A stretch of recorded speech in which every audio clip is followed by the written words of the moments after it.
মেসির সঙ্গে আমাকে তুলনা করো না, সে আমার জীবনে দেখা সেরা খেলোয়াড়। তার মাথা চলে আলোর মতো, তার পায়ের কাজ কবিতার মতো। মেসির সঙ্গে নিজের তুলনা করা নিয়ে এমনটাই দাবি করেছেন মোহাম্মদ সালাহ, যা ইতিমধ্যেই ছড়িয়ে পড়েছে সামাজিক যোগাযোগ মাধ্যমে। তবে সত্যি কি এমনটা বলেছেন মোহাম্মদ সালাহ? বললে কি বলেছেন আর কি বলেননি তা নিয়ে কাটাছেঁড়া থাকছে প্রতিবেদন। গতকাল থেকে দেশি বিদেশি অনেক সামাজিক যোগাযোগ অ্যাকাউন্টে ছড়িয়ে পড়েছে মোহাম্মদ সালাহ নামে কোট করা উক্তি।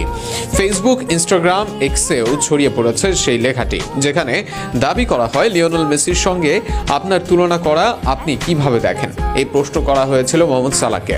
পোস্ট অনুযায়ী সেখানে মোহাম্মদ সালাহ বলেছেন, আমার সঙ্গে মেসির তুলনা করা না না না, এটা ওর প্রতি অন্যায়। আমি ওকে আমার জীবনে দেখা সেরা খেলোয়াড় মনে করি।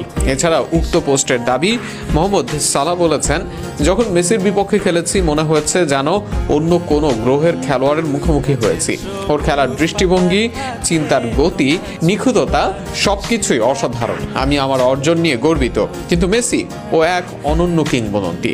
শুধু এতটুকুই নয়, উক্ত পোস্টে বলা হয়েছে মোহাম্মদ সালাহ আরও বলেছেন, এমনকি ম্যাচে ওকে কাছ থেকে দেখার চেষ্টা করলেও বুঝতে পারিনি ও কিভাবে এসব করে। ওর মাথা আলোর গতিতে কাজ করে আর ওর পা যেন কবিতা লেখে। আপনারা এসব তুলনা বন্ধ করুন। আমি মোহাম্মদ সালাহ আর ও লিওনেল মেসি, আমরা দুজনই আমাদের নিজ নিজ ইতিহাস গড়ার চেষ্টা করছি।